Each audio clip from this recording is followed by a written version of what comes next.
ਜਿਹੜਾ ਦੁੱਧ ਉਤਪਾਦਨ ਦਾ ਕਿੱਤਾ ਵਾ ਇਹ ਖੇਤੀਬਾੜੀ ਤੋਂ ਬਾਅਦ ਅਗਰ ਕਿਸੇ ਸਟੇਟ ਦੇ ਵਿੱਚ ਪ੍ਰਮੁੱਖ ਧੰਦੇ ਦੇ ਤੌਰ ਤੇ ਅਪਣਾਇਆ ਗਿਆ ਤਾਂ ਉਹ ਪੰਜਾਬ ਦੇ ਵਿੱਚ ਅਪਣਾਇਆ ਗਿਆ। ਜਿੰਨੇ ਫਾਰਮ ਇਕੱਲੇ ਪੰਜਾਬ 'ਚ ਆ, ਸਾਰੇ ਹਿੰਦੁਸਤਾਨ ਦੇ ਵਿੱਚ ਵੀ ਉਨੇ ਕਮਰਸ਼ੀਅਲ ਡੇਅਰੀ ਫਾਰਮ ਨਹੀਂ ਹਨ। ਯੰਗ ਮੁੰਡੇ ਜਿਹੜੇ ਨੌਜਵਾਨ ਆ ਉਹਨਾਂ ਨੇ ਕਰਜ਼ੇ ਲੈ ਕੇ 10 ਲੱਖ ਦੇ 20 ਲੱਖ ਦੇ 50 ਲੱਖ ਦੇ ਕਰੋੜ ਦੇ 2 ਕਰੋੜ 3 ਕਰੋੜ ਉਹਨਾਂ ਨੇ ਆਪਣੀ ਸਮਰੱਥਾ ਤੋਂ ਵੱਧ ਆਪਣੇ ਕਰਜ਼ੇ ਲੈ ਕੇ ਇਹ ਕਾਰੋਬਾਰ ਸ਼ੁਰੂ ਕੀਤੇ ਤੇ ਅੱਜ ਯੂਰਪੀਅਨ ਸਟੈਂਡਰਡ ਦੇ ਫਾਰਮ ਬਣਾਏ।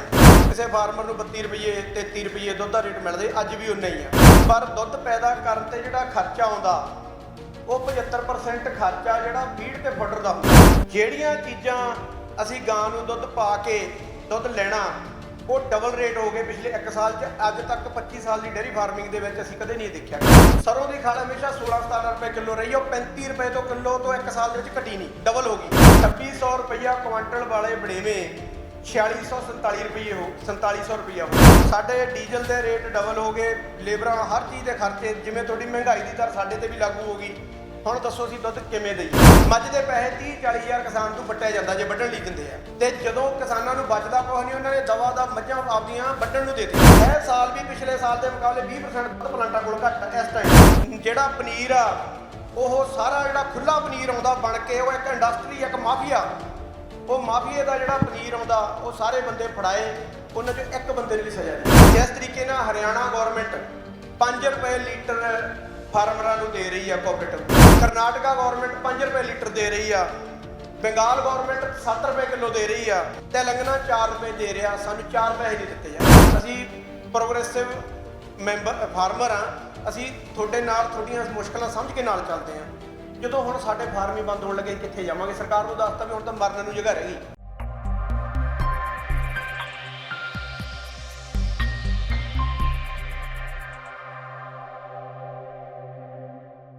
ਜੀ ਸਾਰੀ ਜਿੰਨੇ ਪੱਤਰਕਾਰ ਭਾਈਚਾਰਾ ਆਇਆ ਵਾ ਤੇ ਧੰਨਵਾਦ ਵੀ ਕਰਦੇ ਆ, ਤੁਸੀਂ ਸਾਨੂੰ ਮੌਕਾ ਦਿੱਤਾ ਤੁਹਾਡੇ ਨਾਲ ਆਪਣੇ ਜਿਹੜੇ ਅੱਜ ਦੀ ਸਾਡੀ ਪ੍ਰੈਸ ਵਾਰਤਾ ਕਰਨ ਦਾ। ਅੱਜ ਸਾਡੀ ਪ੍ਰੋਗਰੈਸਿਵ ਡੇਅਰੀ ਫਾਰਮਰਜ਼ ਐਸੋਸੀਏਸ਼ਨ, ਜਿਹਦਾ ਤੁਸੀਂ PDF ਦੇ ਨਾਂ ਤੇ ਜਾਣਦੇ ਹੀ, ਕਈ ਵਾਰ ਇੱਥੇ ਅਸੀਂ ਪਹਿਲਾਂ ਵੀ ਪ੍ਰੈਸ ਕਾਨਫਰੰਸਾਂ ਕਰ ਚੁੱਕੇ ਹਾਂ, ਚਾਹੇ ਉਹ ਗਊਆਂ ਦੇ ਮਸਲੇ ਸੀਗੇ, ਕਈ ਮਸਲੇ ਸੀਗੇ। ਮੇਰੇ ਨਾਲ ਸਾਡੇ ਪ੍ਰੋਗਰੈਸਿਵ ਡੇਅਰੀ ਫਾਰਮਰ ਐਸੋਸੀਏਸ਼ਨ ਦੀ ਕੋਰ ਕਮੇਟੀ ਤੇ ਸਾਡੇ ਸਾਰੇ ਜ਼ਿਲ੍ਹਾ ਪ੍ਰਧਾਨ ਨੇ, ਪੰਜਾਬ ਤੋਂ ਸਾਰੇ ਜ਼ਿਲ੍ਹਾ ਪ੍ਰਧਾਨ ਕੋਰ ਕਮੇਟੀ ਹੈ, ਇਹ ਮੇਰੇ ਨਾਲ ਸਾਰੇ ਹੈਗੇ ਨੇ। ਤੇ ਅੱਜ ਜਿਹੜੇ ਵਿਸ਼ੇ ਤੇ ਅਸੀਂ ਪ੍ਰੈਸ ਕਾਨਫਰੰਸ ਕਰ ਰਹੇ ਹਾਂ ਉਹਦੇ ਵਿੱਚ ਜਿਹੜੇ ਦੁੱਧ ਉਤਪਾਦਕ ਆ ਪੰਜਾਬ ਦੇ, ਉਹਨਾਂ ਦਾ ਜਿਹੜਾ ਬਹੁਤ ਜ਼ਿਆਦਾ ਗੰਭੀਰ ਸੰਕਟ ਆਇਆ ਉਹਨਾਂ ਤੇ, ਉਹਦੇ ਬਾਰੇ ਅਸੀਂ ਅੱਜ ਜਿਹੜੀ ਐਜੀਟੇਸ਼ਨ ਸ਼ੁਰੂ ਕਰਨ ਜਾ ਰਹੇ ਹਾਂ ਉਹਦੇ ਬਾਰੇ ਤੁਹਾਡੇ ਨਾਲ ਗੱਲ ਸਾਂਝੀ ਕਰਨਾ ਚਾਹੁੰਦੇ ਹਾਂ। ਜਿਹੜਾ ਦੁੱਧ ਉਤਪਾਦਨ ਦਾ ਕਿੱਤਾ ਵਾ ਇਹ ਖੇਤੀਬਾੜੀ ਤੋਂ ਬਾਅਦ ਅਗਰ ਕਿਸੇ ਸਟੇਟ ਦੇ ਵਿੱਚ ਪ੍ਰਮੁੱਖ ਧੰਦੇ ਦੇ ਤੌਰ ਤੇ ਅਪਣਾਇਆ ਗਿਆ ਤਾਂ ਉਹ ਪੰਜਾਬ ਦੇ ਵਿੱਚ ਅਪਣਾਇਆ ਗਿਆ। ਪੰਜਾਬ ਦੇ ਵਿੱਚ ਪਿਛਲੀਆਂ ਸਰਕਾਰਾਂ ਨੇ ਡਿਵਰਸੀਫਿਕੇਸ਼ਨ ਦੀ ਬਹੁਤ ਗੱਲ ਕੀਤੀ ਹੈ। ਤੁਸੀਂ ਸਾਰੇ ਹੀ ਤੁਸੀਂ ਸਰਕਾਰਾਂ ਦੀਆਂ ਜਿੰਨੇ ਵੀ ਉਹਨਾਂ ਦੇ ਪ੍ਰੋਗਰਾਮਾਂ ਸ਼ਾਮਲ ਹੋਏ ਹੋ, ਹਰ ਵਾਰ ਇਹ ਗੱਲ ਕੀਤੀ ਹੈ ਕਿ ਅਸੀਂ ਫਸਲੀ ਵਿਭਿੰਨਤਾ 'ਤੇ ਜਾਣਾ, ਕਣਕ ਝੋਨੇ ਦੇ ਚੱਕਰ ਨੂੰ ਤੋੜ ਕੇ ਅਸੀਂ ਹੋਰ ਪ੍ਰਮੁੱਖ ਧੰਦਿਆਂ ਵੱਲ ਜਾਣਾ। ਪਰ ਅੱਜ ਤੱਕ ਪਿਛਲੇ 15 ਸਾਲ ਤੋਂ ਮੈਂ ਵੀ ਇਹਨਾਂ ਨਾਲ ਲੱਗੇ ਰਹੇ, ਅਸੀਂ ਐਸੋਸੀਏਸ਼ਨ ਲੈਵਲ 'ਤੇ, ਪਰ ਕਿਸੇ ਵੀ ਧੰਦੇ ਦੇ ਵਿੱਚ ਕੋਈ ਵੀ ਉਹਨੇ ਪ੍ਰਮੁੱਖ ਧੰਦੇ ਦਾ ਰੂਪ ਨਹੀਂ ਲਿਆ ਤੇ ਫਸਲੀ ਵਿਭਿੰਨਤਾ ਨਹੀਂ ਹੋਈ।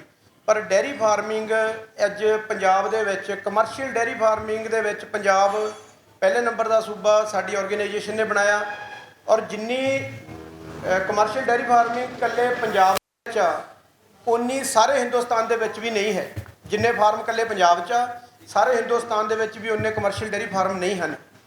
ਔਰ ਇਹਦੇ ਨਾਲ ਕੀ ਹੋਇਆ ਕਿ ਪੰਜਾਬ ਪਹਿਲੇ ਨੰਬਰ ਦਾ ਸੂਬਾ ਬਣਿਆ ਮੱਝਾਂ ਅਤੇ ਗਾਵਾਂ 'ਚ ਤਾਂ ਸਾਰੇ ਸਟੇਟਾਂ ਨੂੰ ਐਕਸਪੋਰਟਰ ਵੀ ਆ ਪੰਜਾਬ, ਸਾਰੀਆਂ ਸਟੇਟਾਂ ਨੂੰ ਗਾਂ ਪੰਜਾਬ 'ਚ ਜਾਂਦੀ ਹੈ। ਇਹਦੇ ਨਾਲ ਫਸਲੀ ਵਿਭਿੰਨਤਾ ਇਹ ਹੋਈ ਕਿ ਤੁਸੀਂ ਅੱਜ ਨਿਕਲੋਗੇ ਪੰਜਾਬ ਦੇ ਵਿੱਚ ਤਾਂ ਤੁਹਾਨੂੰ ਮੱਕੀ ਦੇ ਖੇਤ ਜਿੰਨੇ ਦਿਖਦੇ ਆ, ਮੱਕੀ ਦਿਖਦੀ ਆ, ਉਹ ਮੱਕੀ ਜਿਹੜੀ ਲੱਗੀ ਹੋਈ ਆ ਉਹ ਸਿਰਫ ਡੇਅਰੀ ਫਾਰਮਿੰਗ ਕਰਕੇ ਉਹ ਸਾਰੇ ਕਿਸਾਨਾਂ ਨੇ ਉਹਨੂੰ, ਕਿਸਾਨਾਂ ਕੋਲੋਂ 45,000 40,000 35,000 ਦੇ ਵਿੱਚ ਅਸੀਂ ਖੜੀ ਫਸਲ ਖਰੀਦਦੇ ਆ ਤੇ ਉਹਦਾ ਅਚਾਰ ਪਾਉਣੇ, ਸਾਈਲੇਜ ਪਾਉਣੇ ਆ। ਇਸ ਕਰਕੇ ਉਸ ਫਸਲੀ ਵਿਭਿੰਨਤਾ ਕੀਤੀ ਆ ਸਾਡੀ ਡੇਅਰੀ ਨੇ। ਔਰ ਇਹਦੇ 'ਚ ਯੰਗ ਮੁੰਡੇ ਜਿਹੜੇ ਨੌਜਵਾਨ ਆ ਉਹਨਾਂ ਨੇ ਕਰਜ਼ੇ ਲੈ ਕੇ 10 ਲੱਖ ਦੇ 20 ਲੱਖ ਦੇ 50 ਲੱਖ ਦੇ ਕਰੋੜ ਦੇ 2 ਕਰੋੜ 3 ਕਰੋੜ ਉਹਨਾਂ ਨੇ ਆਪਣੀ ਸਮਰੱਥਾ ਤੋਂ ਵੱਧ ਆਪਣੇ ਕਰਜ਼ੇ ਲੈ ਕੇ ਇਹ ਕਾਰੋਬਾਰ ਸ਼ੁਰੂ ਕੀਤੇ ਤੇ ਅੱਜ ਯੂਰਪੀਅਨ ਸਟੈਂਡਰਡ ਦੇ ਫਾਰਮ ਬਣਾਏ। ਅਸੀਂ ਅੱਜ ਗੱਲ ਇੱਥੇ ਕਰਦੇ ਹਾਂ ਵੀ ਜਿਹੜਾ ਇਹ ਤਾਂ ਹੋ ਗਿਆ ਕਮਰਸ਼ੀਅਲ ਡੇਅਰੀ ਫਾਰਮਰ, ਇੱਕ ਜਿਹੜਾ ਵੀ 2 ਕਿਲੋ ਦੁੱਧ ਪੈਦਾ ਕਰਦਾ, 5 ਕਿਲੋ ਦੁੱਧ ਪੈਦਾ ਕਰਦਾ, 10 ਕਿਲੋ ਦੁੱਧ ਪੈਦਾ ਕਰਦਾ, 2000 ਲੀਟਰ ਕਰਨ ਵਾਲੇ, 5000 ਲੀਟਰ ਪੈਦਾ ਕਰਨ ਵਾਲੇ, 8000 ਲੀਟਰ ਡੇਲੀ ਦਾ ਪੈਦਾ ਕਰਨ ਵਾਲੇ ਵੀ ਇੱਥੇ ਸਾਰੇ ਫਾਰਮਰ ਸਾਡੇ ਖੜੇ ਆ ਤੇ ਸਾਰੇ ਪੰਜਾਬ ਦੇ ਵਿੱਚ ਨੇ। ਪਰ ਜਿੰਨਾ 5000 ਲੀਟਰ ਦੁੱਧ ਪੈਦਾ ਕਰਨ ਵਾਲੇ ਦਾ ਅੱਜ ਮੁਸੀਬਤ 'ਚ ਆ, ਉਨਾ ਹੀ 5 ਲੀਟਰ ਦੁੱਧ ਪੈਦਾ ਕਰਨ ਵਾਲਾ ਵੀ ਸਾਡਾ ਕਿਸਾਨ ਭਰਾ ਉਹਦੇ ਵਿੱਚ ਮੁਸੀਬਤ ਵਿੱਚ ਆ। ਉਹਦਾ ਕਾਰਨ ਆ ਵੀ ਜਿਹੜੀ ਖੇਤੀ ਆ, ਆਪਾਂ ਖੇਤੀ ਦੇ ਨਾਲ ਜੇ ਕਹੀਏ ਵੀ ਕਿਸਾਨ ਦਾ ਜਿਹੜਾ ਰਸੋਈ ਦਾ ਖਰਚਾ ਉਹ ਜਿਹੜਾ 5-10 ਲੀਟਰ ਦੁੱਧ ਪਾਉਂਦਾ ਉਹਦੇ ਨਾਲ ਚੱਲਦਾ, ਬਾਕੀ ਤਾਂ 6 ਮਹੀਨੇ ਦੀ ਫਸਲ ਹੁੰਦੀ ਆ। ਇਸੇ ਤਰੀਕੇ ਨਾਲ ਜਿਹੜਾ ਕੋਈ ਮਜ਼ਦੂਰ ਆ 2-4 ਲੀਟਰ ਦੁੱਧ ਪਾਉਂਦਾ, ਉਹਦੇ ਨਾਲ ਉਹਦਾ ਘਰ ਉਹਦੇ ਖਰਚੇ ਤੁਰਦੇ ਨੇ। ਅੱਜ ਇਹ ਧੰਦਾ ਅਸੀਂ ਕਦੇ ਵੀ ਤੁਸੀਂ ਦੇਖਿਆ ਹੋਊਗਾ, ਅਸੀਂ ਅੱਜ ਵੀ ਪ੍ਰੈਸ ਕਾਨਫਰੰਸ ਇਹਦੇ ਚੰਡੀਗੜ੍ਹ ਮੇਰੇ ਖਿਆਲ ਨਾਲ 3-3.5 ਸਾਲ ਬਾਅਦ ਕਰ ਰਹੇ ਹਾਂ। ਸਾਡੀ ਆਰਗੇਨਾਈਜੇਸ਼ਨ ਡਿਵੈਲਪਮੈਂਟ ਵਾਲੀ ਆਰਗੇਨਾਈਜੇਸ਼ਨ ਆ, ਅਸੀਂ ਕਦੇ ਵੀ ਬਿਨਾਂ ਮਤਲਬ ਤੋਂ ਕਦੇ ਮੀਡੀਆ 'ਚ ਨਹੀਂ ਆਉਂਦੇ, ਬਿਨਾਂ ਮਤਲਬ ਤੋਂ ਕੋਈ ਮਸਲਾ ਨਹੀਂ ਉਠਾਉਂਦੇ। ਪਰ ਜਦੋਂ ਅਸੀਂ ਮਸਲਾ ਉਠਾਉਂਦੇ ਹਾਂ ਉਹ ਫਿਰ ਸਿਰੇ 'ਤੇ ਅਸੀਂ ਜਿੰਨੇ ਕਰ ਫਤਿਹ ਨਹੀਂ ਮਿਲਦੀ ਉਹਨਾਂ 'ਚ ਕਦੇ ਪਿੱਛੇ ਨਹੀਂ ਹਟਦੇ। ਅਸੀਂ ਪਿੱਛੇ ਜੇ ਤੁਹਾਨੂੰ ਪਤਾ ਜਦੋਂ ਗਊਆਂ ਵਾਲਾ ਮਸਲਾ ਉਠਾਇਆ ਸੀ ਕਿ ਗਊ ਰੱਖਿਅਕ ਦਲਾਂ ਨੇ ਗਊਆਂ ਪੰਜਾਬ ਤੋਂ ਜਾਣੋਂ ਭੇਜਣੋਂ ਰੋਕਤੀਆਂ ਸੀ, ਉਹ ਅਸੀਂ ਮਸਲਾ ਉਠਾਇਆ ਅਤੇ ਹੱਲ ਕਰਵਾਏ ਸਰਕਾਰ ਕੋਲੋਂ। ਅਤੇ ਅੱਜ ਸਾਰੀਆਂ ਗਊਆਂ ਪੰਜਾਬ ਤੋਂ ਬਾਹਰ, ਸਾਰੀਆਂ ਕਿਸੇ ਗੁਜਰਾਤ ਦੇ ਸਾਡੇ ਕਿਸਾਨ ਭਰਾਵਾਂ ਨੇ ਲੈਣੀਆਂ, ਯੂਪੀ ਦੇ ਬਿਹਾਰ ਵਾਲੇ ਸਾਰੇ, ਅੱਜ ਉਹ ਸਾਡੀ ਮੁਸ਼ਕਿਲ ਹੱਲ ਹੋ ਗਈ ਸੀ। ਉਦੋਂ ਪਿਛਲੇ ਸਮੇਂ ਕੀ ਹੋਇਆ, ਮੈਂ ਪਿੱਛੇ ਅਸੀਂ ਬੈਠੇ ਕੁਛ, ਮੈਂ 1997 ਦਾ ਡੇਅਰੀ ਫਾਰਮਰ ਹਾਂ, ਮੇਰੇ ਕੋਲ 500 ਛੋਟੇ ਵੱਡੇ ਜਾਨਵਰ ਆਏ, ਕੋਈ 100 200 300 ਗਾਂ, 500 ਗਾਂ, ਕੋਈ ਮੱਝ 100, ਇਹ ਤਰ੍ਹਾਂ ਕੋਈ 10। ਜਿਹੜੇ ਹੋਰ ਫਾਰਮਰ ਆ ਉਹ 10-5 ਵਾਲੇ ਵੀ ਬਹੁਤ ਹੁੰਦੇ ਆ। ਇਹ ਜਿੰਨੇ ਵੀ ਸਾਰੇ ਦੁੱਧ ਉਤਪਾਦਕਾਂ ਨੇ ਪਿਛਲੇ ਜਿਹੜਾ ਟਾਈਮ ਨਿਕਲਿਆ ਜੀ, 2 ਸਾਲ ਕਰੋਨਾ ਦਾ ਆਇਆ। ਕਰੋਨਾ ਦੇ ਵਿੱਚ ਜਿਹੜਾ ਸਾਡਾ ਦੁੱਧ ਦਾ ਰੇਟ ਸੀਗਾ, ਜੋ ਅੱਜ ਮੌਜੂਦਾ ਦੁੱਧ ਦਾ ਰੇਟ ਆ, ਉਹ ਇੰਨਾ ਹੀ ਸੀਗਾ। ਕਰੋਨਾ ਦਾ ਟਾਈਮ ਆਇਆ, ਸਾਡੇ ਦੁੱਧ ਉਤਪਾਦਕਾਂ ਨੇ ਪੂਰਾ ਸਾਥ ਦਿੱਤਾ ਲੋਕਾਂ ਦਾ, ਵੀ ਸਾਰੇ ਲੋਕ ਸੰਕਟ 'ਚ ਆ, ਸਾਡਾ ਕਾਰੋਬਾਰ ਵੀ ਸੰਕਟ 'ਚ ਆ, ਵੀ ਅਸੀਂ ਹੁਣ ਇਸ ਮੌਕੇ ਕੋਈ ਰੌਲਾ ਪਾਈਏ ਦੁੱਧ ਦੇ ਰੇਟ ਵਧਾਉਣ ਲਈ, ਚੰਗਾ ਨਹੀਂ। ਦੁਨੀਆ ਸਾਰੀ ਸੰਕਟ 'ਚ ਆ। ਅਸੀਂ ਬਿਲਕੁਲ ਕਦੇ ਵੀ 2 ਸਾਲ ਦੇ ਵਿੱਚ ਤੁਸੀਂ ਦੇਖਿਆ ਹੋ ਅਸੀਂ ਕਦੇ ਦੁੱਧ ਦੇ ਰੇਟ ਦੀ ਗੱਲ ਨਹੀਂ ਕੀਤੀ। ਹਾਲਾਂਕਿ ਪਿਛਲੇ 1 ਸਾਲ ਦੇ ਵਿੱਚ ਜੋ ਸਾਡੀ ਜਿਹੜੀ ਬਦਤਰ ਹਾਲਤ ਹੋਈ ਆ ਉਹਦਾ ਕਾਰਨ ਆ ਦੁੱਧ ਦਾ ਰੇਟ ਤਾਂ ਪਿਛਲੇ ਸਾਲ ਜਿੰਨਾ ਹੀ ਆ, 2 ਸਾਲ ਪਹਿਲਾਂ ਜਿੰਨਾ। ਮੰਨ ਲਓ ਕਿਸੇ ਫਾਰਮਰ ਨੂੰ 32 ਰੁਪਏ 33 ਰੁਪਏ ਦੁੱਧ ਦਾ ਰੇਟ ਮਿਲਦੇ, ਅੱਜ ਵੀ ਉਨਾ ਹੀ ਆ। ਪਰ ਦੁੱਧ ਪੈਦਾ ਕਰਨ 'ਤੇ ਜਿਹੜਾ ਖਰਚਾ ਆਉਂਦਾ ਉਹ 75% ਖਰਚਾ ਜਿਹੜਾ ਫੀਡ ਤੇ ਫੋਡਰ ਦਾ ਹੁੰਦਾ ਜੀ, ਖਾਸ ਕਰ ਫੀਡ ਦਾ ਹੁੰਦਾ। ਜਿਹੜੀ ਤੁਸੀਂ ਆਪਾਂ ਜਦੋਂ 3 ਕਾਨੂੰਨਾਂ ਦੀ ਗੱਲ ਹੁੰਦੀ ਸੀ, ਉਹ ਵੀ ਇਹੀ ਸੀ, ਜਮਾਖੋਰੀ। ਜਮਾਖੋਰਾਂ ਨੂੰ ਸਰਕਾਰ ਨੇ ਲਗਾਮ ਨਹੀਂ ਪਾਈ। ਜਿਹੜੀਆਂ ਚੀਜ਼ਾਂ ਅਸੀਂ ਗਾਂ ਨੂੰ ਦੁੱਧ ਪਾ ਕੇ ਦੁੱਧ ਲੈਣਾ, ਉਹ ਡਬਲ ਰੇਟ ਹੋ ਗਏ ਪਿਛਲੇ 1 ਸਾਲ 'ਚ। ਅੱਜ ਤੱਕ 25 ਸਾਲ ਦੀ ਡੇਅਰੀ ਫਾਰਮਿੰਗ ਦੇ ਵਿੱਚ ਅਸੀਂ ਕਦੇ ਨਹੀਂ ਦੇਖਿਆ ਕੰਮ, ਨਾ ਉਹਨੂੰ ਕੋਈ ਕੰਟਰੋਲ ਕਰ ਰਿਹਾ। ਸਾਡੇ ਵਿੱਚ ਮੇਨ ਮੇਜਰ ਰੋਲ ਆ ਜਿਹੜੀ ਫੀਡ ਦੇ ਵਿੱਚ ਪੈਂਦਾ, ਉਹਦੇ 'ਚ ਸੋਇਆਬੀਨ ਪੈਂਦੀ ਹੈ ਜੀ। ਸੋਇਆਬੀਨ ਦਾ ਰੇਟ ਅੱਜ ਤੋਂ ਸਵਾ ਸਾਲ ਪਹਿਲਾਂ 3200 ਰੁਪਏ ਕੁਇੰਟਲ ਸੀਗਾ, ਉਹ ਜਾ ਕੇ ਪਿਛਲੇ 6 ਮਹੀਨੇ ਪਹਿਲਾਂ 10000 ਤੇ ਚਲਿਆ ਗਿਆ। 10000 ਤੋਂ ਮੁੜ ਕੇ ਹੁਣ 6700 6600 ਤੇ ਆ ਗਿਆ, 6500 ਤੇ ਆ ਗਿਆ। ਮਤਲਬ ਉਹ ਡਬਲ ਤਾਂ ਹੋਇਆ, 3 ਗੁਣਾ ਵੀ ਵਿੱਚ 3 ਮਹੀਨੇ ਇਹ ਜਿਹੇ ਨਿਕਲੇ ਜਦੋਂ 3 ਗੁਣਾ ਹੋ ਗਿਆ। ਉਹ ਟਾਈਮ ਵੀ ਅਸੀਂ ਕੱਢਿਆ। ਸਰੋਂ ਖਲ ਜਿਹੜੀ ਆਮ ਤੌਰ 'ਤੇ ਹਰੇਕ 2 ਮੱਝਾਂ ਗਾਈਆਂ ਵਾਲਾ ਸਰੋਂ ਦੀ ਖਲ ਪਾ ਕੇ ਆਪਣੀ ਮੱਝ ਤੂੜੀ 'ਤੇ ਪਾ ਕੇ ਦੁੱਧ ਚੋਂਦਾ, ਸਰੋਂ ਦੀ ਖਲ ਹਮੇਸ਼ਾ 16-17 ਰੁਪਏ ਕਿਲੋ ਰਹੀ। ਉਹ 35 ਰੁਪਏ ਤੋਂ ਕਿਲੋ ਤੋਂ 1 ਸਾਲ ਦੇ ਵਿੱਚ ਘਟੀ ਨਹੀਂ, ਡਬਲ ਹੋ ਗਈ। ਤੂੜੀ 2.5-3 ਰੁਪਏ ਵਾਲੀ ਕਿ 12 ਰੁਪਏ ਵੀ ਹੋ ਗਈ, ਹੁਣ ਵੀ 7-8 ਰੁਪਏ ਤੂੜੀ ਹੋ ਗਈ ਜੀ, ਤੇ ਉਹਨੇ ਪਾਉਣੀ ਹੈ। ਬੜੇਵੇਂ ਦੀ ਬੜੇਵੇਂ ਆ ਜਿਹੜੇ ਸਾਬਤ, ਉਹ 2600 ਰੁਪਏ ਮੈਂ ਕਹਿੰਦਾ ਲਿਖੀ ਚੱਲੋ। ਜਿਹੜੀਆਂ ਇਹ ਤੁਸੀਂ ਵਿੱਚ ਦਿਓਗੇ ਇਹ ਅੰਕੜੇ ਆ, ਇਹ ਸਾਰੀ ਦੇਸ਼ ਦੇ ਅੰਕੜੇ ਆ। 2600 ਰੁਪਈਆ ਕੁਆਂਟਲ ਵਾਲੇ ਬੜੇਵੇਂ 4647 ਰੁਪਏ 4700 ਰੁਪਈਆ ਹੋ ਗਏ। ਇਸੇ ਤਰੀਕੇ ਨਾਲ ਮੱਕੀ ਜਿਹੜੀ 1500-1400 ਰੁਪਏ ਰਹਿੰਦੀ ਸੀ, ਉਹ 2526 ਰੁਪਏ ਹੋ ਗਈ, 2600 ਰੁਪਏ ਕੁਇੰਟਲ ਹੋ ਗਈ। ਇਸੇ ਤਰੀਕੇ ਨਾਲ ਡੀਜ਼ਲ ਸਾਡੇ ਫਾਰਮਾਂ ਦੇ ਵਿੱਚ ਸਾਰਾ ਦਿਨ ਜਨਸੈਟ ਚੱਲਦੇ ਆ। ਗਾਈਆਂ ਵਾਸਤੇ ਤੁਹਾਨੂੰ ਪਤਾ ਵੀ ਪੱਖੇ 24 ਘੰਟੇ ਚੱਲਦੇ ਆ, ਲਾਈਟ ਆਉਂਦੀ ਨਹੀਂ ਗੀ। ਡੀਜ਼ਲ ਡਬਲ ਰੇਟ ਡੀਜ਼ਲ ਹੋ ਗਿਆ। ਹਰੇਕ ਦੇ ਜਨਸੈਟ ਕਿਸੇ ਦਾ ਜਨਸੈਟ ਡੇਲੀ ਘੰਟੇ ਦਾ 7 ਲੀਟਰ ਖਾ ਰਿਹਾ, ਕਿਸੇ ਦਾ 10 ਲੀਟਰ ਖਾ ਰਿਹਾ। 14-15 ਘੰਟੇ ਜਨਸੈਟ ਚੱਲਦੇ ਆ। ਗਾਈਆਂ ਨੂੰ ਪੱਠੇ ਪਾਉਣ ਲਈ ਮਸ਼ੀਨਰੀ ਚੱਲਦੀ, ਟਰੈਕਟਰ ਚੱਲਦੇ ਆ। ਸਾਡੇ ਡੀਜ਼ਲ ਦੇ ਰੇਟ ਡਬਲ ਹੋ ਗਏ, ਲੇਬਰਾਂ ਹਰ ਚੀਜ਼ ਦੇ ਖਰਚੇ, ਜਿਵੇਂ ਤੁਹਾਡੀ ਮਹਿੰਗਾਈ ਦੀ ਦਰ ਸਾਡੇ 'ਤੇ ਵੀ ਲਾਗੂ ਹੋ ਗਈ। ਹੁਣ ਦੱਸੋ ਅਸੀਂ ਦੁੱਧ ਕਿਵੇਂ ਦਈਏ? ਜਿਹੜਾ ਦੁੱਧ ਅਸੀਂ 32 ਰੁਪਏ ਦੇ ਕੇ ਅੱਧੀ ਫੀਡ ਕੋਸਟ ਨਾਲ ਵੀ ਸਾਨੂੰ ਕੁਛ ਨਹੀਂ ਬਚ ਰਿਹਾ ਸੀ, ਅਸੀਂ ਤੁਸੀਂ ਦੇਖੋ 1 ਸਾਲ ਕਿਵੇਂ ਕੱਢਿਆ। ਉਹ 1 ਸਾਲ ਅਸੀਂ ਇਸ ਤਰੀਕੇ ਨਾਲ ਕੱਢਿਆ ਕਿ ਅਸੀਂ ਬੈਂਕਾਂ ਦੇ ਕਰਜ਼ੇ ਕਿਸ਼ਤਾਂ ਦੇਣੀਆਂ ਬੰਦ ਕਰਤੀਆਂ। 1 ਸਾਲ ਤੋਂ ਸਾਡੇ ਫਾਰਮਰਾਂ ਨੇ ਬੈਂਕ ਦੀ ਕਿਸ਼ਤ ਨਹੀਂ ਦਿੱਤੀ। ਜੇ ਬੈਂਕ ਦੀ ਕਿਸ਼ਤ ਦਿੰਦੇ ਤਾਂ ਫਾਰਮਰ ਗਾਂ ਨੂੰ ਪਾਉਣ ਨੂੰ ਕੁਛ ਹੈ ਨਹੀਂ ਸੀ। 1 ਸਾਲ ਰੋਂਦਿਆਂ ਪਿੱਟਦਿਆਂ ਅਸੀਂ ਵੀ ਹੁਣ ਸੁਧਾਰ ਹੋਊਗਾ, ਫੀਡ ਦੇ ਰੇਟ ਕਈ ਵਾਰ ਟੈਂਪਰੇਰੀ ਹੁੰਦੇ ਆ, ਵਾਪਸ ਚਲੇ ਜਾਣਗੇ। ਪਰ ਜਿਹੜੇ ਵਪਾਰੀਆਂ ਨੂੰ ਇਹ ਪੱਕੀ, ਉਹਨਾਂ ਨੂੰ ਮੁਨਾਫਾਖੋਰਾਂ ਨੂੰ ਇਹ ਚੀਜ਼ ਦੀ ਆਦਤ ਪੈ ਗਈ ਬਈ ਜਦੋਂ ਸ਼ਾਰਟੇਜ ਕ੍ਰੀਏਟ ਕਰ ਦਿਓ, ਜਦੋਂ ਤਾਂ ਫਸਲ ਜ਼ਿਮੀਂਦਾਰ ਦੀ ਆਉਂਦੀ, ਕਿਸਾਨ ਦੀ ਫਸਲ ਆਉਂਦੀ, ਸੋਇਆਬੀਨ ਆਈ, ਮੰਨ ਲਓ ਮਹਾਰਾਸ਼ਟਰ MP ਦੇ ਵਿੱਚ ਸੋਇਆਬੀਨ ਆਈ, ਜਦੋਂ ਤਾਂ ਸੋਇਆਬੀਨ ਆਈ ਉਦੋਂ ਦਾ ਰੇਟ ਫਿਰ ਦੁਬਾਰੇ 10,000 ਤੋਂ ਸਿੱਧਾ ਹੀ 4,000 ਤੇ ਆ ਗਿਆ। ਜਿੱਦਣ ਕਿਸਾਨਾਂ ਦੀ ਫਸਲ ਖਤਮ ਹੋ ਗਈ 15 ਦਿਨਾਂ 'ਚ ਰੇਟ ਫਿਰ 7,000 ਤੇ ਚਲਿਆ ਗਿਆ। ਸਰੋਂ ਇਸੇ ਤਰੀਕੇ ਨਾਲ ਹਰ ਜਿਹੜੀ ਫਸਲ ਆਉਂਦੀ ਹੈ, ਜਿੰਨੇ ਦਿਨ ਹੁਣ ਮੱਕੀ ਆਉਣੀ ਆ, ਮੱਕੀ ਸਿਰਫ 15 ਦਿਨ ਜਿਹੜੀ ਆ 27-2800 ਤੇ ਉਹ 15 ਦਿਨ ਜਿਨ੍ਹਾਂ ਨੇ ਕਿਸਾਨਾਂ ਦੀ ਆਉਣੀ ਆ ਉਦੋਂ 14-15 ਰੁਪਏ ਤੇ ਜਾਣੀ ਆ, ਉਹ ਫਿਰ 27-28 ਤੇ ਚਲੀ ਜਾਣੀ ਆ। ਹੁਣੇ ਹੀ ਸੌਦੇ ਹੋਣ ਲੱਗ ਗਏ ਉਹਦੇ ਮੱਕੀ ਦੇ। ਜਾਣੀ ਕਿ ਜਮਾਖੋਰ ਐਡੇ, ਉਹਨਾਂ ਜਮਾਖੋਰਾਂ ਤੇ ਕੋਈ ਕੰਟਰੋਲ ਨਹੀਂ। ਤੇ ਹੁਣ ਦੁੱਧ ਉਤਪਾਦਕ ਆ ਜਿਹੜੇ, ਉਹ ਦੁੱਧ ਕਿਵੇਂ ਪੈਦਾ ਕਰਨ? ਹੁਣ ਇਹ ਹਾਲਾਤ ਹੋ ਗਏ ਸਾਡੇ ਵੀ ਜਾਨਵਰ ਛੱਡ ਦਈਏ ਜਾਂ ਡੇਅਰੀ ਫਾਰਮ ਬੰਦ ਕਰ ਦਈਏ। ਅੱਜ ਦੀ ਡੇਟ ਤੁਸੀਂ ਸਾਰੇ ਜਾਣੇ ਇਹ ਕੱਢ ਸਕਦੇ ਹੋ ਕਿ ਜਿਹੜਾ ਮਿਲਕ ਪਲਾਂਟਾਂ ਤੋਂ ਡਾਟਾ ਲੈ ਸਕਦੇ ਹੋ, ਪਿਛਲੇ ਸਾਲ ਦੇ ਮੁਕਾਬਲੇ ਮੱਝਾਂ ਦਾ ਦੁੱਧ 15 ਤੋਂ 20% ਘੱਟ ਆ। 15 ਤੋਂ 20% ਦੁੱਧ ਘਟਣ ਦਾ ਕਾਰਨ ਗਾਈਆਂ ਦਾ ਉਹਦੇ ਰੇਸ਼ੋ 'ਚ ਨਹੀਂ ਘੱਟ। ਉਹਦਾ ਕਾਰਨ ਆ ਕਿ ਜਿਹੜੇ ਬੰਦੇ ਮੱਝ ਨੂੰ ਕੱਟਣ ਲਈ ਵਿਕ ਜਾਂਦੀ ਆ, ਮੱਝ ਦੇ ਪੈਸੇ 30-40 ਹਜ਼ਾਰ ਕਿਸਾਨ ਤੋਂ ਵੱਟਿਆ ਜਾਂਦਾ ਜੇ ਵੱਢਣ ਲਈ ਦਿੰਦੇ ਆ।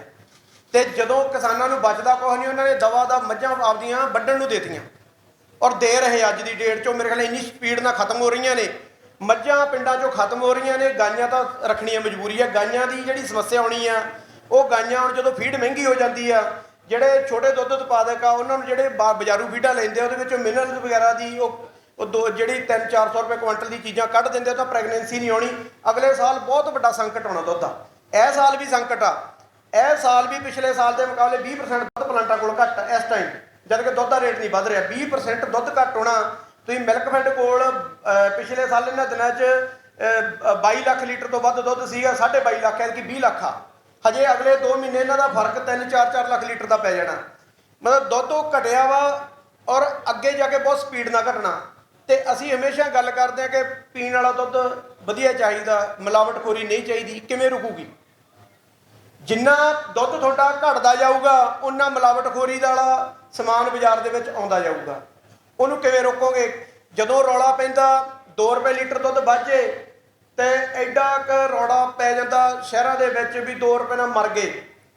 ਬਈ ਜਦੋਂ ਸਾਡਾ ਖਰਚਾ 10 ਰੁਪਏ ਲੀਟਰ ਵੱਧ ਗਿਆ, ਤੁਸੀਂ 2 ਰੁਪਏ, ਤੁਸੀਂ ਹਰ ਚੀਜ਼, ਤੁਸੀਂ ਘਰੋਂ ਨਿਕਲਦੇ ਹੋ, ਤੁਹਾਡਾ ਡੀਜ਼ਲ ਮਹਿੰਗਾ, ਤੁਸੀਂ ਕੱਪੜੇ ਲੈਂਦੇ ਹੋ ਮਹਿੰਗੇ, ਦਾਲਾਂ ਮਹਿੰਗੀਆਂ, ਤੇਲ ਮਹਿੰਗਾ, ਰਸੋਈ ਗੈਸ ਮਹਿੰਗੀ। ਵੀ 2 ਰੁਪਏ 2 ਕਿਲੋ ਦੁੱਧ 3 ਕਿਲੋ ਦੁੱਧ ਲੈਣ ਨਾਲ ਰੌਲਾ ਪਾ ਕੇ ਤੁਸੀਂ ਕਿਉਂ ਕਿਸਾਨਾਂ? ਸੀ ਮੈਂ ਬੇਨਤੀ ਕਰੂ ਸਾਰੇ ਖਪਤਕਾਰ ਵੀਰਾਂ ਨੂੰ, ਜੇ ਤੁਹਾਡੇ ਮਾਧਿਅਮ ਰਾਹੀਂ ਵੀ ਤੁਸੀਂ ਇਹ ਗੱਲ, ਦੁੱਧ ਤਾਂ ਇਹੋ ਜਿਹਾ ਸਾਰਿਆਂ ਨੂੰ ਸਸਤਾ ਦੁੱਧ ਮਿਲਦਾ ਵਾ, ਸਾਰਿਆਂ ਨੂੰ ਖੂਨ ਪਸੀਨੇ ਦੀ ਕਮਾਈ ਆ। ਸਵੇਰੇ 3-3 ਵਜੇ ਲੋਕ ਉੱਠ ਕੇ ਉਹਦੀ ਮਿਲਕਿੰਗ ਕਰਦੇ ਆ। ਸਾਰਿਆਂ ਨੂੰ ਖੂਨ ਪਸੀਨੇ ਦੀ ਕਮਾਈ ਆ ਤੇ ਕੁਛ ਨਹੀਂ ਬਚਦਾ। ਉਹਦੇ ਤੇ ਰੌਲਾ ਸਭ ਤੋਂ ਵੱਡਾ ਪੈਂਦਾ। ਔਰ ਜੇ ਇਹੀ ਰੌਲਾ ਪੈਂਦਾ ਰਿਹਾ, ਅਡਲਟਰੇਸ਼ਨ ਵਾਲੇ ਹੱਥ ਰੰਗਦੇ ਰਹਿਣਗੇ ਤੇ ਇਹ ਦੁੱਧ ਆ ਜਿਹੜਾ ਮਾਰਕੀਟ ਦੇ ਵਿੱਚ ਆਉਂਦਾ ਹੋਊ। ਇਹਦੇ ਵਿੱਚ ਮੈਂ ਤੁਹਾਨੂੰ ਨਾਲ ਗੱਲ ਜੋੜ ਦੇਵਾਂ, ਅਡਲਟਰੇਸ਼ਨ ਦੇ ਉੱਤੇ ਕੋਈ ਕਿਸੇ ਸਰਕਾਰਾਂ ਦੀ ਕੋਈ ਨਾ ਮਨਸ਼ਾ ਵਾ ਤੇ ਨਾ ਹੀ ਉਹ ਕੋਈ ਉੱਤੇ ਕੰਮ ਕਰ ਰਹੀਆਂ। ਅਡਲਟਰੇਸ਼ਨ ਦੇ ਤੰਦਰੁਸਤ ਪੰਜਾਬ ਮਿਸ਼ਨ ਰਾਹੀਂ ਤੁਸੀਂ ਪਤਾ ਪਿਛਲੇ 2-3 ਸਾਲ ਪਹਿਲਾਂ ਇੱਕ ਵੱਡੀ ਮੁਹਿੰਮ ਪੰਜਾਬ ਦੇ ਵਿੱਚ ਚਲਾਈ ਗਈ ਸੀਗੀ। ਉਹ ਮੁਹਿੰਮ ਤਹਿਤ PDF ਨੇ ਸਾਰੇ ਪੰਜਾਬ ਦੇ ਵਿੱਚ ਨਕਲੀ ਪਨੀਰ ਘਿਓ ਵਾਲੇ ਬੰਦੇ ਫੜ ਕੇ ਮਹਿਕਮੇ ਨੂੰ ਫੜਾਏ। ਉਹਦੀਆਂ ਗਵਾਹੀਆਂ ਅਸੀਂ ਆਪ ਦਿੱਤੀਆਂ। ਕਾਨ ਸਿੰਘ ਪੰਨੂ ਉਸ ਦੇ ਮਿਸ਼ਨ ਦੇ ਮੁਖੀ ਸੀਗੇ। ਤੁਸੀਂ ਯਕੀਨ ਮੰਨੋਗੇ, ਨਕਲੀ ਘਿਓ ਅਸੀਂ ਫੜਿਆ, ਰੈਪਰ ਫੜੇ, ਜਿਹੜਾ ਪਨੀਰ ਆ ਉਹ ਸਾਰਾ ਜਿਹੜਾ ਖੁੱਲਾ ਪਨੀਰ ਆਉਂਦਾ ਬਣ ਕੇ, ਉਹ ਇੱਕ ਇੰਡਸਟਰੀ, ਇੱਕ ਮਾਫੀਆ, ਉਹ ਮਾਫੀਏ ਦਾ ਜਿਹੜਾ ਪਨੀਰ ਆਉਂਦਾ, ਉਹ ਸਾਰੇ ਬੰਦੇ ਫੜਾਏ। ਉਹਨਾਂ 'ਚੋਂ ਇੱਕ ਬੰਦੇ ਨੂੰ ਵੀ ਸਜ਼ਾ ਨਹੀਂ।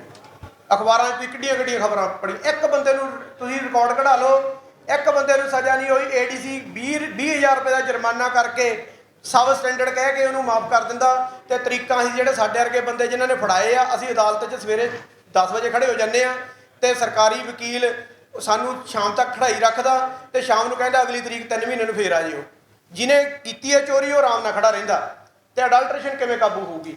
ਅਡਲਟਰੇਸ਼ਨ ਕਾਬੂ ਕਰਨ ਲਈ ਸਰਕਾਰ ਨੂੰ ਘੱਟੋ ਘੱਟ ਇਹਨਾਂ ਬੰਦਿਆਂ ਨੇ ਜਿਨ੍ਹਾਂ ਨੇ ਪ੍ਰੂਫ ਹੋ ਗਿਆ ਇਹਨਾਂ ਅਡਲਟਰੇਸ਼ਨ ਕੀਤੀ ਆ, ਵਧੀਆ ਲੈਬ ਚਾਹੀਦੀ, ਇਹਨਾਂ ਨੂੰ ਉਮਰ ਕੈਦ ਚਾਹੀਦੀ ਹੈ। ਘੱਟੋ ਘੱਟ ਜਦੋਂ 5-10 ਬੰਦੇ ਟੰਗੇ ਹੋਣਗੇ ਤਾਂ ਹੀ ਜਾ ਕੇ ਇਹ ਛੁਟਕਾਰਾ ਹੋਊਗਾ ਸਾਡਾ ਅਡਲਟ੍ਰੇਸ਼ਨ ਤੋਂ।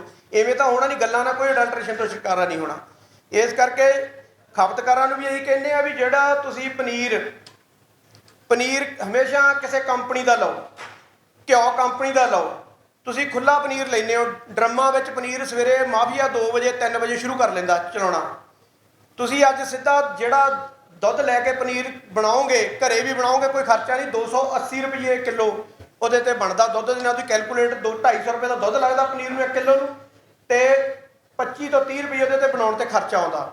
ਫਿਰ ਜਾ ਕੇ ਮਾਰਕੀਟ 'ਚ 3, ਸਵਾ 3, 350 ਦਾ ਵਿਕੂਗਾ। ਪਨੀਰ ਕਿੰਨੇ ਦਾ ਵਿਕਦਾ ਮਾਰਕੀਟ 'ਚ? 150, 180, 190 ਰੁਪਏ ਦਾ। ਕਿੱਥੋਂ ਆਉਂਦਾ? ਉਹ ਅਸੀਂ ਜਿੰਨੇ ਵੀ ਬੈਠੇ ਆ, ਸਾਡੇ ਜਿੰਨੇ ਖਪਤਕਾਰ ਆ, ਜਿੰਨੇ ਵਿਆਹਾਂ ਦੇ ਵਿੱਚ ਕੈਟਰਿੰਗ ਵਾਲੇ ਆ, ਉਹ ਕਹਿੰਦੇ ਪਨੀਰ ਮੈਂ ਲਿਆਉਣਾ, ਸਸਤਾ ਮਿਲੂਗਾ। ਉਹ ਸਸਤਾ ਪਨੀਰ ਕਿੱਥੋਂ ਆਉਂਦਾ? ਅਡਲਟ੍ਰੇਸ਼ਨ ਵਾਲੀਆਂ ਜਿਹੜੀਆਂ ਫੈਕਟਰੀਆਂ ਲੱਗੀਆਂ, ਕੋਈ ਡੈਰੀਆਂ ਨਹੀਂ ਗਈਆਂ, ਉਹ ਫੈਕਟਰੀਆਂ ਨੇ। ਇੱਕ ਮਾਫੀਆ ਦੀਆਂ ਸਾਡੇ ਖਿਲਾਫ ਹੋਇਆ, ਉਹ ਮਾਫੀਆ ਸਾਡੇ, ਅਸੀਂ ਮਾਫੀਆ ਨਾਲ ਲੜੇ ਆ, ਉਹ ਮਾਫੀਆ ਦੀਆਂ ਫੈਕਟਰੀਆਂ ਲੱਗੀਆਂ, ਉੱਥੋਂ ਪਨੀਰ ਆਉਂਦਾ। ਅਸੀਂ ਉਹਦੇ ਲਈ ਅਵੇਅਰ ਹੀ ਨਹੀਂ ਹੁੰਦੇ, ਅਸੀਂ ਕਹਿੰਦੇ ਸਸਤਾ ਆ ਜਾਵੇ। ਜੇ ਅਸੀਂ ਸਸਤਾ ਖਾਣਾ ਤਾਂ ਫਿਰ ਅਡਲਟ੍ਰੇਸ਼ਨ ਵਾਲੇ ਖਾਣਾ, ਲੋਕਾਂ ਨੂੰ ਵੀ ਖਿਲਾਉਣਾ। ਵਿਆਹ ਤੇ 25 ਲੱਖ ਰੁਪਏ ਖਰਚ ਕਰ ਦੇਣਾ, ਪਨੀਰ ਤੇ 50,000 ਰੁਪਏ 30,000 ਬਚਾਉਣ ਲਈ ਪਨੀਰ ਤੇ ਪ੍ਰੋਡਕਟਾਂ ਤੇ ਅਸੀਂ ਉਹਦੇ ਤੋਂ ਅਸੀਂ ਕਿਰਸ ਕਰ ਲੈਣੀ। ਇਹਦੇ ਲਈ ਸਾਡੇ ਕੈਟਰਰ ਜ਼ਿੰਮੇਵਾਰ ਨੇ, ਜਿਹੜੇ ਇਹਨੂੰ ਉਤਸ਼ਾਹਿਤ ਕਰਦੇ ਆ, ਸਾਡੇ ਖਪਤਕਾਰ ਜ਼ਿੰਮੇਵਾਰ ਨੇ। ਅਸੀਂ ਤੁਸੀਂ ਦੇਖੋ ਅੱਜ ਦੀ ਡੇਟ 'ਚ ਜਦੋਂ ਹਲਵਾਈਆਂ ਕੋਲੋਂ ਅਸਲੀ ਪਨੀਰ ਵਿਕਣੋਂ ਹਟ ਗਿਆ, ਤੇ ਉੱਥੇ ਉਹ ਕਹਿ ਦਿੰਦੇ ਜੀ ਸਾਨੂੰ ਤਾਂ ਉਹ ਨਾਲ ਵਾਲਾ ਤਾਂ ਗਵਾਂਢੀ 200 ਰੁਪਏ ਦਿੰਦਾ। ਉਹ ਵਿਚਾਰਾ ਹੁਣ 350 ਵਾਲਾ ਪਨੀਰ ਕਿਵੇਂ ਬਣਾਵੇ? ਤੇ ਹਲਵਾਈ ਵੀ ਬਣਿਆ ਬਣਾਇਆ ਪਨੀਰ ਲੈਣ ਲੱਗ ਗਏ, ਦੁੱਧ ਹਲਵਾਈ ਵੀ ਲੈਣੋਂ ਘਟ ਗਏ। ਤੇ ਕਈ ਵਾਰ ਹਲਵਾਈ ਵੀਰ ਸਾਡੀਆਂ ਗੱਲਾਂ ਸੁਣ ਕੇ ਬੜੇ ਉਹ ਫਿਰ ਗਾਂ ਪ੍ਰੈਸ ਕਾਨਫਰੰਸਾਂ ਕਰਨ ਲੱਗ ਜਾਂਦੇ ਆ। ਤੇ ਅਸੀਂ ਤਾਂ ਉਹਨਾਂ ਨੂੰ ਕਹਿੰਦੇ ਆ ਵੀ ਭਰਾਵੋ ਬਚਾਓ, ਤੁਸੀਂ ਤੁਸੀਂ ਚੀਜ਼ ਦਾ ਰੇਟ ਵਧਾਓ, ਤੁਸੀਂ ਚੀਜ਼ ਵਧੀਆ ਦਿਓ ਲੋਕਾਂ ਨੂੰ ਖਾਣ ਲਈ, ਤੁਸੀਂ ਇਹ ਅਡਲਟ੍ਰੇਸ਼ਨ ਵਾਲੀ ਚੀਜ਼ਾਂ ਨਾ ਦਿਓ।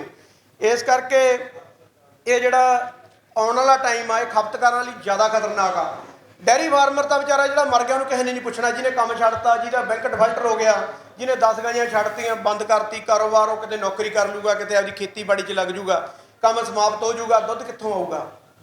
ਜਿਹੜੇ ਹਾਲਾਤ ਨੇ ਅੱਜ ਦੁੱਧ, ਅੱਜ ਜਿਹੜੀ ਸ਼ਾਰਟੇਜ ਆ ਰਹੀ ਹੈ, ਅਗਲੇ 3 ਸਾਲਾਂ ਜਿਹੜੀ ਸ਼ਾਰਟੇਜ ਆਉਣੀ ਆ, ਜੇ ਫਾਰਮ ਬੰਦ ਹੋ ਗਏ। ਅੱਜ ਬੈਕਯਾਰਡ ਡੈਰੀ ਪਹਿਲਾਂ ਹੀ ਬੰਦ ਹੋ ਗਈ ਹੈ। ਬੈਕਯਾਰਡ ਡੈਰੀ ਲੋਕ ਬਹੁਤ ਘਟਾ ਰਹੇ ਆ, ਲੋਕ ਬਾਹਰਾਂ ਨੂੰ ਕੈਨੇਡਾ, ਅਮਰੀਕਾ, ਆਸਟ੍ਰੇਲੀਆ, ਦੂਜੇ ਦੇਸ਼ਾਂ 'ਚ ਜਾ ਰਹੇ ਆ। ਤੇ ਫਿਰ ਕਿੱਥੋਂ ਮਿਲੂਗਾ ਦੁੱਧ? ਫਿਰ ਤਾਂ ਦੁੱਧ ਸਾਰਾ ਜਾਂ ਤਾਂ ਜਿਹੜਾ ਜਿੰਨਾ ਕਾਊਗਾ ਬਾਹਰੋਂ ਇੰਪੋਰਟ ਕਰਨਾ ਪਊ, ਉਹ ਪਾਊਡਰ ਘੋਲ ਕੇ ਤੁਹਾਨੂੰ ਪਿਲਾਈ ਜਾਣਗੇ, ਤੇ ਫਰੈਸ਼ ਮਿਲਕ ਨਹੀਂ ਮਿਲੂਗਾ। ਤੇ ਜਾਂ ਫਿਰ ਪ੍ਰੋਡਕਟ ਆ ਜਿਹੜੇ ਨਕਲੀ, ਜਿਹੜੇ ਸਾਡੇ ਸਰਕਾਰਾਂ ਦੇ ਸਿਸਟਮ ਇਹੋ ਜਿਹੇ ਆ, ਅਡਲਟ੍ਰੇਸ਼ਨ ਤੇ ਕਾਬੂ ਕੋਈ ਨਹੀਂ। ਫਿਰ ਅਡਲਟ੍ਰੇਸ਼ਨ ਵਾਲਾ ਸਮਾਨ ਖਾ ਕੇ ਅਸੀਂ ਬਿਮਾਰ ਹੋਈ ਜਾਵਾਂਗੇ। ਅਸੀਂ ਪੰਜਾਬ ਨੂੰ ਡੇਅਰੀ ਸੂਬਾ ਬਣਾਇਆ, ਅਸੀਂ ਪੰਜਾਬ ਨੂੰ ਪਹਿਲੇ ਨੰਬਰ ਦਾ ਸੂਬਾ ਬਣਾਇਆ ਦੇਸ਼ ਦੇ ਵਿੱਚ ਜਿਹੜਾ ਡੇਅਰੀ ਫਾਰਮਰ, ਜਿਹੜੀ ਗਾਈਆਂ ਸਾਰੇ ਸੂਬੇ ਨੂੰ ਜਾਂਦੀਆਂ। ਪਰ ਅੱਜ ਅਸੀਂ ਸਰਕਾਰ ਨੂੰ ਇਹ ਬੇਨਤੀ ਕਰਦੇ ਆ ਵੀ ਇਹ ਸਰਕਾਰ, ਇਸ ਧੰਦੇ ਨੂੰ ਆਪਾਂ, ਨਵੀਂ ਸਰਕਾਰ ਆਈ ਆ ਔਰ ਬੜੀ ਸਾਰਿਆਂ ਨੂੰ ਉਮੀਦ ਨਾਲ ਸਾਰੇ ਦੇਸ਼, ਆਪਣਾ ਪੰਜਾਬ ਨੇ ਇਸ ਸਰਕਾਰ ਨੂੰ ਲੈ ਕੇ ਆਂਦਾ। ਤੇ ਅਸੀਂ ਉਹਦੇ ਵਿੱਚ ਇਹ ਵੀ ਕਿ ਰੁਜ਼ਗਾਰ ਦੇਵਾਂਗੇ, ਨਵੇਂ ਮੁੰਡਿਆਂ ਨੂੰ ਰੁਜ਼ਗਾਰ ਦੇਵਾਂਗੇ, ਨੌਕਰੀਆਂ ਦੇਵਾਂਗੇ। ਅਸੀਂ ਕਹਿੰਦੇ ਉਹ ਦੇਣੀਆਂ ਤਾਂ ਬਾਅਦ ਵਿੱਚ ਆ, ਜਿਹੜੀਆਂ ਚੱਲ ਰਹੀਆਂ, ਜਿਹੜੀਆਂ ਸਾਡਾ ਰੁਜ਼ਗਾਰ ਖਤਮ ਹੋ ਰਿਹਾ ਉਹਨੂੰ ਬਚਾ ਲਓ। ਜੇ ਤੁਸੀਂ ਇਸ ਰੁਜ਼ਗਾਰ ਨੂੰ ਨਹੀਂ ਬਚਾਇਆ, ਇੱਕ ਡੇਅਰੀ ਫਾਰਮਰ ਦੇ ਨਾਲ 40 ਬੰਦੇ ਜੁੜੇ ਆ, ਵੱਡੇ ਕਮਰਸ਼ੀਅਲ ਡੇਅਰੀ ਫਾਰਮਰ ਨਾਲ 30-40 ਜਣਿਆਂ ਦਾ ਰੁਜ਼ਗਾਰ ਚੱਲਦਾ, ਲੇਬਰ ਦਾ, ਡਰਾਈਵਰਾਂ ਦਾ, ਜਿੱਥੋਂ ਮਾਲ ਲੈਂਦੇ ਆ, ਜਿਹੜਾ ਹੋਰ ਪੰਜਾਬ ਨੂੰ ਇੰਡਸਟਰੀ ਬਣਾਇਆ। ਇੱਥੇ ਤੁਸੀਂ ਪੰਜਾਬ TMR ਵੈਗਨਾਂ ਸਾਰੇ ਦੇਸ਼ ਨੂੰ ਜਾਂਦੀਆਂ ਨੇ, ਇੱਥੋਂ ਮਸ਼ੀਨਰੀ ਪੰਜਾਬ ਦੀ ਡੇਅਰੀ ਦੀ ਬਣ ਕੇ ਪਹਿਲਾ ਡੇਅਰੀ ਸੂਬਾ ਜਿਹਨੇ ਸਾਰੇ ਦੇਸ਼ ਨੂੰ ਮਸ਼ੀਨਰੀ ਭੇਜਦਾ ਵਾ। ਉਹ ਸਾਰਾ ਕੁਝ ਸਿਸਟਮ ਬੰਦ ਹੋ ਜਾਊਗਾ। ਪਰ ਅੱਜ ਇਹਨੂੰ ਬਚਾਉਣ ਲਈ ਕੋਈ ਸਹਿਰਦ ਨਹੀਂਗਾ। ਤੁਸੀਂ ਦੇਖੋ ਜਿਹੜੇ ਪ੍ਰਾਈਵੇਟ ਡੇਅਰੀਆਂ ਵਾਲੇ ਨੇ, ਤੁਸੀਂ ਸ਼ਹਿਰਾਂ ਦੇ ਵਿੱਚ ਦੇਖੋ 7 ਤੋਂ 8 ਰੁਪਏ ਕਿਲੋ ਰੇਟ ਵਧਾਤਾ ਦੁੱਧ ਦਾ। ਹੁਣ ਅਸੀਂ ਸਾਰੇ ਜਿਹੜੇ ਦੁੱਧ ਉਤਪਾਦਕ ਆ, ਛੋਟੇ ਵੱਡੇ, ਅਸੀਂ ਸਾਰੇ ਮਿਲਕ ਪਲਾਂਟਾਂ ਨੂੰ ਦੁੱਧ ਦਿੰਦੇ ਆ। ਸਾਡਾ ਕੋਈ ਉਹ ਪੁਰਾਣਾ ਰੇਟ 2 ਸਾਲ ਦਾ ਚੱਲੀ ਜਾਂਦਾ। ਹੁਣ ਅਸੀਂ ਕੀ ਕਰੀਏ? ਅਸੀਂ ਸਰਕਾਰ ਨੂੰ ਦੱਸਿਆ, ਸਰਕਾਰ ਨਾਲ ਮੀਟਿੰਗਾਂ ਕੀਤੀਆਂ, ਸਰਕਾਰ ਨੂੰ ਪੂਰਾ ਸਮਾਂ ਦਿੱਤਾ, ਕਿਉਂਕਿ ਨਵੀਂ ਸਰਕਾਰ ਆਈ ਆ, ਸਮਾਂ ਦੇਣਾ ਬਣਦਾ। ਅਸੀਂ ਪੂਰਾ ਸਮਾਂ ਦਿੱਤਾ ਵੀ ਸਾਨੂੰ ਬਚਾਓ। ਅਸੀਂ ਬਿਲਕੁਲ ਤੁਹਾਨੂੰ, ਨਵੀਂ ਸਰਕਾਰ ਆਈ, ਅਸੀਂ ਤੰਗ ਨਹੀਂ ਕਰਨਾ ਚਾਹੁੰਦੇ ਸੀ। ਅਸੀਂ ਜਦੋਂ ਤੋਂ ਸਰਕਾਰ ਬਣੀ ਆ 10 ਦਿਨ ਬਾਅਦ ਅਸੀਂ ਉਹਨਾਂ ਤੱਕ ਪਹੁੰਚ ਕਰਨੀ ਸ਼ੁਰੂ ਕੀਤੀ ਵੀ ਅਸੀਂ ਪਹਿਲਾਂ ਚਲੋ ਇੰਨਾ ਹੀ 2 ਮਹੀਨੇ ਹੋਰ ਇੰਤਜ਼ਾਰ ਕਰ ਲੈਂਦੇ, ਪਰ ਸਾਡੇ ਕੋਲ ਹੁਣ, ਕਿਉਂਕਿ ਸਾਡੇ ਕੋਲ ਹੁਣ ਗਾਂ ਸੈਲੇਜ ਪਾਉਣਾ, ਗ੍ਰੀਨ ਫੋਡਰ ਲੈਣ ਲਈ ਪੈਸੇ ਹੈ ਨਹੀਂ, ਸਾਡੇ ਕੋਲ ਤੂੜੀ ਲੈਣ ਲਈ ਪੈਸੇ ਹੈ ਨਹੀਂ, ਗਾਈਆਂ ਨੂੰ ਸੰਭਾਲਣ ਲਈ ਪੈਸੇ ਹੈ ਨਹੀਂ, ਗਾਈਆਂ ਦਾ ਗਾਹਕ ਕੋਈ ਨਹੀਂ ਆ ਰਿਹਾ ਮਾਰਕੀਟ ਦੇ, ਜਿਹੜੀ ਅਸੀਂ ਪਾਲ ਰਹੇ ਹਾਂ ਕਿੱਥੇ ਵੇਚ ਗਏ ਅਸੀਂ। ਤਾਂ ਅਸੀਂ ਸਰਕਾਰ ਕੋਲ ਇਹ ਅਪੀਲ ਕੀਤੀ ਸਰਕਾਰ ਨੂੰ ਵੀ ਦੂਜੇ ਸੂਬਿਆਂ ਦੀ ਤਰ੍ਹਾਂ ਸਾਨੂੰ ਬਚਾਇਆ ਜਾਵੇ। ਜਿਸ ਤਰੀਕੇ ਨਾਲ ਹਰਿਆਣਾ ਗੌਰਮੈਂਟ 5 ਰੁਪਏ ਲੀਟਰ ਫਾਰਮਰਾਂ ਨੂੰ ਦੇ ਰਹੀ ਆ ਕੋਆਪਰੇਟਿਵ ਨੂੰ, ਇਸੇ ਤਰੀਕੇ ਨਾਲ ਰਾਜਸਥਾਨ ਗੌਰਮੈਂਟ 5 ਰੁਪਏ ਲੀਟਰ ਆਪਦੇ ਕੋਲੋਂ ਕੋਆਪਰੇਟਿਵਾਂ ਨੂੰ ਦੇ ਰਹੀ ਆ, ਕਰਨਾਟਕਾ ਗੌਰਮੈਂਟ 5 ਰੁਪਏ ਲੀਟਰ ਦੇ ਰਹੀ ਆ, ਬੰਗਾਲ ਗੌਰਮੈਂਟ 7 ਰੁਪਏ ਕਿਲੋ ਦੇ ਰਹੀ ਆ, ਉੱਤਰਾਖੰਡ 4 ਰੁਪਏ ਦੇ ਰਿਹਾ, तेलंगाना 4 रुपए दे रहा, सानू 4 पैसे नहीं दिते जा रहे, सानू 4 पैसे नहीं मिलते। और जेडे स्टेट ने डेयरी दे विच अज मोरली स्टेट बनी है जिन्हें सारे देश में गाइयां सप्लाई करनी, सारे देश में डेयरी फार्मिंग करनी सिखाने हैं, सारा देश पंजाब तो डेयरी फार्मिंग करनी सीखण आउंदा, उस धंधे नूं डुबदा छड्डिया जा रहा। साडी सुनवाई असीं जिन्नी कि असीं सरकार तक गए हैं, नहीं साडी सुनवाई हुई तो असीं सरकार नूं कहा भी घट्टो घट्ट हुण मिल्क फैड आ, जे मिल्क फैड रेट वधाउंदी आ, असीं MSP की गल आपां पूरी किसान अंदोलन मौके चली आ, MSP मिल्क फैड एक किस्म की MSP आ। जे कोऑपरेटिव अज 5 रुपए लीटर या 7 रुपए लीटर वधा दिंदा, सारी इंडस्ट्री 7 रुपए लीटर वधा दिंदी आ, कल नूं 7 रुपए घटा दिंदा, सारी इंडस्ट्री 7 रुपए घटा दिंदी आ। इस हरेक स्टेट की कोऑपरेटिव आ, वो स्टेट की दुध की MSP तय करदी है किस्म की। हुण मिल्क फैड चुप बैठा, सरकारी साडा प्राइवेट रेट बाहर आ जिहड़ा वो 850 रुपए ਉਹਦਾ रेट चल रहा इस टाइम मार्केट के 850 रुपए के नेड़े, तो साडा रेट है जिहड़ा 710 मझां का 730 रुपए तक साडा रेट चलता, सस्ती है ना, 730 तक रेट चल रहा प्रति फैट। हुण दसो असीं किवें मतलब इहो ਜਿਹੇ हालात च आ गए। असीं सरकार नूं वार्निंग दित्ती सी भी साडी ऑर्गेनाइजेशन पहली गल असीं काम करने वाले बंदे हैं, डिवेलपमेंट का काम करते हैं, सरकार नाल रल के करते हैं, असीं कदे झंडे नहीं चक्के, असीं हमेशा असीं प्रोग्रेसिव मैंबर फार्मर हाँ, असीं तुहाडे नाल तुहाडीआं मुश्किलां समझ के नाल चलते हैं। जदों हुण साडे फार्म ही बंद होण लगे कित्थे जावांगे, सरकार नूं दसता भी हुण तां मरन नूं जगह रह गई ते अपने फार्म बंद करिए तो पहले लड़ के ही मर जाइए, वधिया गल आ। ते इस करके असीं एजीटेशन आ जिहड़ी ओह 21 तरीक तो असीं एजीटेशन अनाउंस कर रहे हैं अपनी। 21 तरीक तो पहले पड़ाव की एजीटेशन शुरुआत करांगे। असीं सरकार नूं इह दस देना चाहुंदे हां, असीं पहली गल जदों भी अज तक एजीटेशन की है असीं प्राप्त करे बिना वापस नहीं मुड़े। ये साडे च जे असीं ये कमर्शियल डेयरी फार्मर जां दुध उत्पादक छोटे दुध उत्पादक वो ने जिन्हां ने मूहरे लग के इस नूं। ठीक है जी, कोई होर सवाल? हाँ जी, 21 तरीक नूं मोहाली मिल्क प्लांट के मूहरे साडा वड्डा प्रदर्शन होगा जी। वो साडी शुरुआत आ 21 तरीक, 21 मई ऐसे 21 तो उदण एक दिन आ, पर वो शुरुआत असीं उदण अगला जिहड़ा साडा सारा प्रोग्राम आ 21 तरीक नूं सारा ऐलान करांगे भी किहड़े पड़ाव च किवें किवें सारे पंजाब च प्रदर्शन जाना है। सारे पंजाब तो हुंदा होया चंडीगढ़ फिर आऊगा, फिर चंडीगढ़ों जाऊगा जी, हज़ारां बंदे आउणगे जी, पर उदों बाद कोई गिणती नहीं होगी। जो बाद चाहांगे पहला सारा पंजाब कवर करके फिर आवांगे सारे लोगों नाल लैके, पहला 21 तरीक तो शुरू करांगे। धन्यवाद जी।